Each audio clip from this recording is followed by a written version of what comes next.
ये बात साल 1967 की है। उत्तर प्रदेश के मुख्यमंत्री हरिद्वार दौरे पे गए थे। 2 दिन उनको रहना था, इसलिए गंगा के किनारे बने सर्किट हाउस में वो रुक जाते हैं। अब इसी बीच में रेजिडेंट मजिस्ट्रेट जो होते हैं उनके खाने की व्यवस्था करते हैं। खाना जैसे ही वह पहुंचता है मुख्यमंत्री के पास, तो मुख्यमंत्री खाना देखने के बाद मना कर देते हैं। कहते हैं कि मेरा व्रत है, इसलिए मैं खाना नहीं खा पाऊंगा। खाना तो वापस चला जाता है, लेकिन कुछ देर के बाद दूध, फल और कुछ ऐसी व्यवस्थाएं कर दी जाती हैं जिसकी वजह से मुख्यमंत्री जी के पास पहुंच जाती हैं। पूछा जाता है कि ये क्या है। वो कहते हैं कि साहब ये व्रत का पूरा सामान है, अब आप इसे खा सकते हैं। मुख्यमंत्री ने उस व्रत के सामान को खाया। बाकी उनके टीम के जो हिस्से थे, बाकी लोग जो थे, उन्होंने भी उस व्रत के सामान को खाया और खाने के बाद वो अपने दौरे पर निकल जाते हैं। इसी तरह से 2 दिन का उनका टूर होता है और 2 दिन के बाद जब वो यहाँ से जा रहे थे तो हरिद्वार की एक ट्रेन में बैठ जाते हैं और ट्रेन में बैठने के बाद तभी किसी को आदेश करते हैं अपने निजी सचिव को कि वो जो रेजिडेंट मजिस्ट्रेट है जिनका नाम चंद्रशेखर द्विवेदी है, उनको बुलाइए जरा। जैसे ही ये बात पहुंची जाती है उसके बाद फिर चंद्रशेखर द्विवेदी वहाँ पर पहुंच जाते हैं और मुख्यमंत्री अपनी जेब में से, यानी कि कुर्ते की जेब में से एक चेक निकालते हैं। निकालने के बाद दे देते हैं उनके हाथ में और उस चेक पे लिखा हुआ था 6 रुपये 25 पैसे। यानी कि जो उन्हें व्रत में सामान दिया गया था, उनका खान पीन का जो बिल था वो 6 रुपये 25 पैसे का था। तो भी हाथ जोड़ते हुए रेजिडेंट मजिस्ट्रेट ने कहा कि साहब ऐसा आप क्यों कर रहे हैं। तभी मुख्यमंत्री कहते हैं कि जो भी कुछ ऐसा खर्चा होता है मैं अपना खर्चा स्वयं उठाता हूँ, मैं कोई ऐसा किसी के सहारा नहीं लेता। जब इस तरह की बात थी, उस रेजिडेंट मजिस्ट्रेट ने ये किस्सा, ये कहानी एक किताब में बयां की थी और उन्होंने कहा कि उस चेक को उन्होंने कभी भी नहीं बुनाया और वो चेक हमेशा उनके साथ रहा। तो आज की कहानी एक ऐसे ही मुख्यमंत्री की है, ऐसे ही आगे चल के वो प्रधानमंत्री बनते हैं कि जिनकी वजह से पूरा थाना सस्पेंड हो जाता है। आदाब, नमस्कार, सत श्री अकाल। मैं उस्मान सैफी। आज की जो सच्ची घटना मैं आपको सुनाने जा रहा हूं, ये सच्ची घटना है उत्तर प्रदेश के ज़िला इटावा का एक थाना लगता है ऊसरा आहार। दरअसल अगस्त का वो महीना था, साल 1979 की बात है, 1979। शाम के लगभग 6 बजे के आसपास का वक्त रहा होगा। एक किसान जो धोती कुर्ता पहना हुआ था, किसान आता है और आने के बाद संतरी से पूछता है कि भैया थानेदार साहब से बात करनी है, उनसे मुलाकात करनी है। जैसे ही किसान ने पूछा, संतरी ने कहा कि थानेदार साहब तो राउंड पे गए हुए हैं, बताइए क्या बात है। वो कहते हैं कि साहब मेरे जेब काट ली गई है और मैं बहुत परेशान हूँ, बहुत दुखी हूँ, मैं करूँ तो क्या करूँ।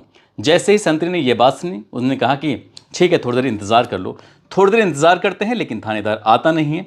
तभी नज़र पड़ जाती है, जो थाने का सेकंड अफसर होता है यानी कि दरोगा, उसकी नज़र पड़ जाती है। पूछते हैं कि ये बुज़ुर्ग आदमी यहाँ पर क्यों आया हुआ है। लगभग 75 साल के आसपास की उम्र रही होगी और जैसे ही ये बताया जाता है कि इनकी किसी ने जेब काट ली है और इसलिए परेशान है, थानेदार साहब का इंतज़ार कर रहे हैं।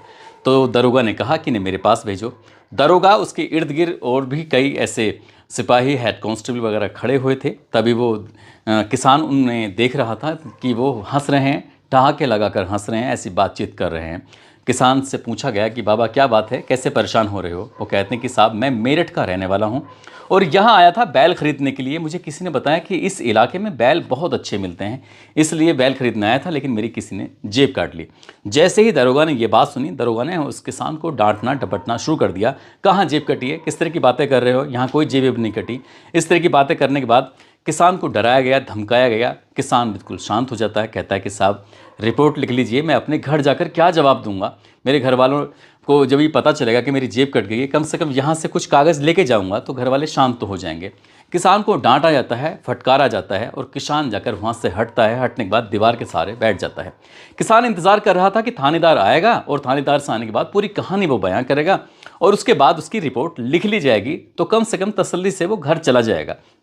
कुछ देर बीत जाती है, उसके बाद थानेदार भी राउंड लेकर जब वापस आता है तो ये उसराहार थाने की बात है। थानेदार साहब आते हैं, थानेदार की नज़र उस किसान में पड़ जाती है। दरअसल किसान ने धोती कुर्ता पहने हुए थे और थोड़ा सा बुजुर्ग आदमी है और मैले कुचैले कपड़े थे। उसके बाद थानेदार के बारे में पूछा जाता है कि ये आदमी यहाँ क्या कर रहा है।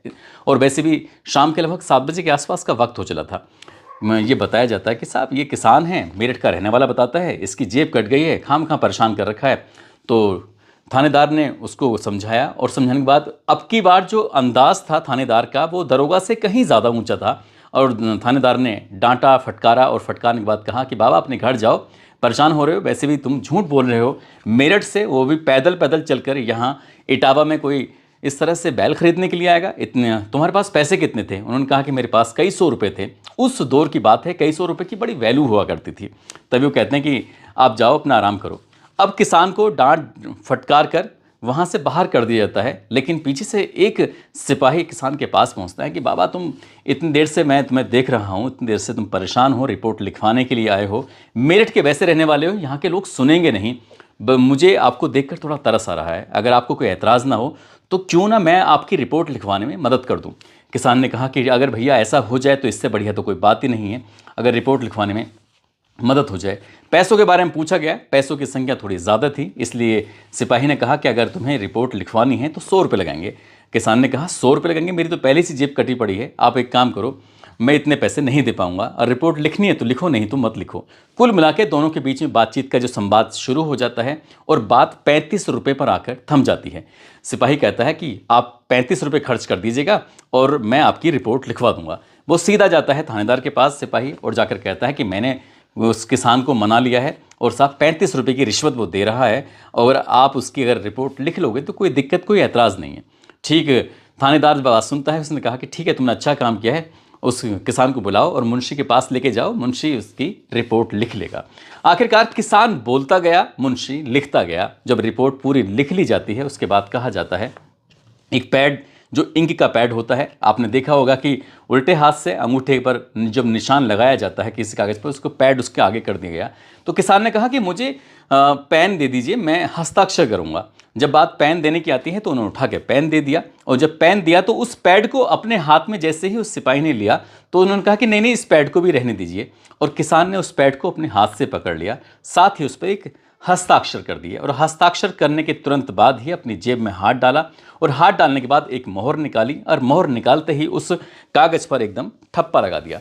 जैसे ही कागज़ पर ठप्पा लगाया, वो मुंशी देखकर बड़ा आश्चर्यचकित था। उसने कहा कि ये किसान किस तरह की काम कर रहा है, कभी कहता है कि हस्ताक्षर करूंगा, कभी वो इस पर मोहर निकाल कर लगा रहा है, किस तरह की मोहर है। जब उसने उस मोहर को बड़े करीब से, बड़े गौर से देखा तो उस मोहर को देखकर उसे बड़ा आश्चर्य हो रहा था। वो समझ नहीं पा रहा था कि आखिरकार ये कैसे सच हो सकता है, उसके थाने में इतना बड़ा आदमी कैसे आ सकता है। दरअसल वो बड़ा आदमी भारत का प्रधानमंत्री था, नाम चौधरी चरण सिंह, और उस मोहर पर लिखा हुआ था प्रधानमंत्री भारत सरकार नई दिल्ली। जब ये मोहर पर लिखा हुआ था, इसके बाद ये बात अब उस मुंशी के पास नहीं थी, बल्कि बात ये पूरे थाने में फैल जाती है। बात अब थाने में नहीं थी बल्कि पूरे ज़िले में फैल जाती है। बात पूरे ज़िले की नहीं थी बल्कि पूरे प्रदेश, पूरे देश भर में ये बात देखते देखते फैल जाती है। अब उस थाने की ये इस तरह की हालत, आप सहज ही अंदाज़ा लगा सकते हैं कि भारत का प्रधानमंत्री उस थाने के अंदर वो रिपोर्ट लिखवाने के लिए आ गया है, और उसके बाद फिर रिपोर्ट लिखवाने के 35 रुपये की रिश्वत अगर देने वाली बात हो तो जाहिर सी बात है हड़कंप मचना तय ही था। दरअसल वो अपने काफिले को, जो उनकी सुरक्षा में लगे हुए काफिले था, उस काफिले से कहते हैं कि मुझे एक ज़रूरी काम है। दरअसल इस इलाके से, खासकर इस थाने से मेरे पास लगातार शिकायतें आती हैं कि ये थानेदार यहाँ लगातार रिश्वत मांगता है, इसलिए मैं अपने निजी जो सुरक्षा में लगे हुए थे उनको किस तरह से समझाया बुझाया, क्योंकि देश के प्रधानमंत्री की सुरक्षा का मामला भी था। आखिरकार उनके जो निजी सुरक्षा कर्मी थे वो सब मान जाते हैं और वो इधर उधर दाएं बाएं हो जाते हैं, और इसके थाने में किसी को इस बात की भनक तक नहीं लगती है। और जब ये बात उच्च अधिकारियों को पता चलती है तो पूरा का पूरा थाना सस्पेंड हो जाता है, और ये बात उन दोनों बहुत ज़्यादा चर्चित रही थी। देश भर में जो भी अखबार छपते थे उन अखबारों में आती थी, और उसके बाद फिर देश भर के जो थानेदार थे वो डरने लगे थे कहीं ऐसा ना हो कि भारत के प्रधानमंत्री चौधरी चरण सिंह अचानक ही किसान के भेष में आएँ और आने के बाद पूरे थाने को सस्पेंड ना करा दें। दरअसल उनकी शख्सियत ही कुछ ऐसी थी। 23 दिसंबर 1902 को उनका जन्म होता है। एक गांव लगता है नूरपुर। पहले वो कभी मेरठ ज़िले में आया करता था, आजकल वो उत्तर प्रदेश के हापुड़ ज़िले में आता है, जो कि बाबूगढ़ छावनी के पास लगता है। इन्होंने साल 1929 से आज़ादी की लड़ाई में अपनी हिस्सेदारी दी। 1940 में सत्याग्रह के आंदोलन में कूद जाते हैं।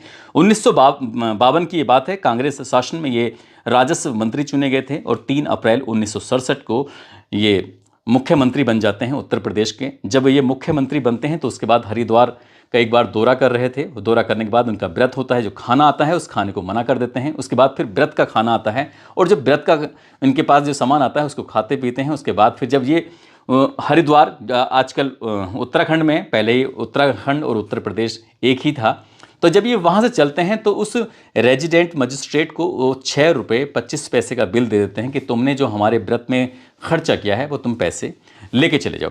ये साल 1979 की बात है। ये वित्त मंत्री भी और उप प्रधानमंत्री की भी इनके पास जिम्मेदारी थी और ये गृह मंत्री भी देश के रहे हैं। साथ ही 28 जुलाई साल 1979 की बात है, 1979 को जब ये भारत के प्रधानमंत्री बनते हैं। इंदिरा गांधी और कुछ दलों का इन्हें सपोर्ट मिल जाता है और देश के प्रधानमंत्री के रूप में चुन लिए जाते हैं। हालांकि ज़्यादा दिन तक रहते नहीं हैं। 14 जनवरी साल 1980 तक ये भारत के प्रधानमंत्री रहे थे और इसी बीच में एक दिन अचानक ही इन्होंने उत्तर प्रदेश के इटावा के उसराहार थाने में जाकर इन्होंने जब दस्तक दी तो यहाँ दस्तक देने के बाद फिर तो हड़कंप मच जाता है। 29 मई साल 1987 की बात है, इनका निधन हो जाता है। इनके बैंक अकाउंट के बारे में एक अखबार में मैंने पढ़ा था कि उनके बैंक अकाउंट में 470 रुपये थे, जबकि भारत का कोई प्रधानमंत्री बन जाए या फिर मुख्यमंत्री बन जाए या कोई और बड़ी जिम्मेदारी उसके पास अगर हो तो वो कुछ भी कर सकता है, कितने भी पैसे कमा सकता है, लेकिन वो बेहद ईमानदार और किसानों के मसीहा के रूप में उनकी ज़िंदगी भर पहचान बनी रही। और शायद जब तक ये दुनिया रहेगी, जब तक ये भारत रहेगा, तब तक चौधरी चरण सिंह जी की पहचान बनी रहेगी।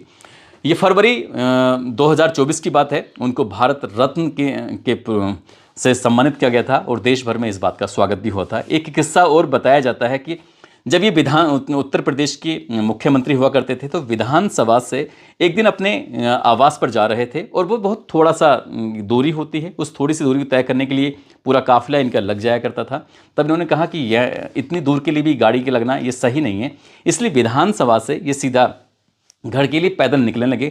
जैसे ये पैदल जा रहे थे तो इनके निजी सुरक्षाकर्मी होते हैं, बाकी जो इनके साथ अधिकारी होते हैं वो भी इनके साथ जाने लगे। तो पहले दिन तो एक बात सामान्य हो जाती है, लेकिन जब अगला दिन निकलता है तो अपने सरकारी आवास से ये विधानसभा के लिए फिर पैदल चलने लगते हैं। तो जो इनके निजी सचिव होते हैं तिलक राम शर्मा, उन्हें बड़ा आश्चर्य हुआ। उनका कि सर आप ऐसा क्यों कर रहे हैं। अब उन्होंने तिलक राम शर्मा ने सोचा कि क्यों ना इनके लिए किसी न किसी बहाने से किसी न किसी बड़े अधिकारी को गाड़ी लेके पहले से भेज दें और ये कह दें कि साहब मैं विधानसभा की तरफ जा रहा था, आइए मैं आपको विधानसभा तक छोड़ देता हूं। जब ये बात मुख्यमंत्री रहे थे उस दौर की बात है, चौधरी चरण सिंह जी को पता चलती है तो अपने निजी सचिव तिलक राम शर्मा जी को बहुत डांट लगाई। उन्होंने कहा कि आप मेरे बीच में दखलंदाजी न करें। एक बार का किस्सा और ये भी है कि इनके ही सरकारी आवास पर एक व्यक्ति, कोई इनके रिश्तेदार परिवार का ही था, तो वो इनके निजी फ़ोन का इस्तेमाल कर रहा था, जो वहाँ पर लैंडलाइन फ़ोन लगा हुआ था। तो इनकी नज़र पड़ जाती है। नज़र पड़ने के बाद ये अपने निजी सचिव से कहते हैं कि यहाँ से जितने भी फ़ोन जाते हैं और फ़ोन आते हैं सबका जो ब्यौरा है उसका रिकॉर्ड रखना है। और जब ये रिकॉर्ड वाली बात आई तो निजी सचिव ने कहा कि सर ऐसा आप क्यों कर रहे हैं। वो कहते हैं कि इसका जितना बिल होगा वो मैं खुद भरूँगा।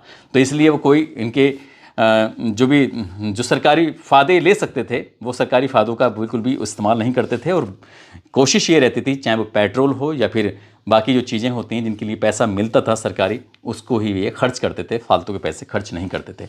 दोस्तों, इस पूरे घटनाक्रम को सुनाने का उद्देश्य किसी को परेशान करना नहीं है, किसी का दिल दुखाना नहीं है, बल्कि आपको जागरूक करना है, आपको सचेत करना है, आपको बताना है कि हमारे देश में ऐसी भी हस्तियाँ, ऐसी भी शख्सियत रही हैं जिन्होंने अपने देश के लिए बहुत कुछ किया है। और अब दौर बदल चुके हैं। अब अगर गांव का प्रधान भी होता है तो वो पूरी शान और शौकत के साथ चलता है, जबकि प्रधानमंत्री बड़े शांत मिजाज के और बहुत ही सादगी वाले रहे हैं। जाते जाते पुणे के रहने वाले रजनीश माली हैं, साथ ही राशिद अब्बासी हैं। आज इनका जन्मदिन है। इनको जन्मदिन की ढेरों सारी शुभकामनाएं, बहुत बहुत मुबारकबाद। साथ ही कुछ लोगों ने नाम लेने की अपील की है, जिसमें विवेक पटेल, जितेंद्र पाल, मनीषा सिंधु, शत्रुघ्न पासवान, सुरेश चंद गौतम, अमरपाल सिंह, ताज सिंह, सोनू कश्यप, मोहम्मद नबी हसन, सोहेल आलम, राकेश चौधरी, गोविंद घोष, सुष्मिता घोष, अभिषेक शर्मा, कमालुद्दीन खान, ललित राजपूत, योगेंद्र साहू, इब्राहिम खान, रोशन कुमार, नीरज गौतम। आप सब लोग अपना ख्याल रखें, सुरक्षित रहें। जय हिंद, जय भारत।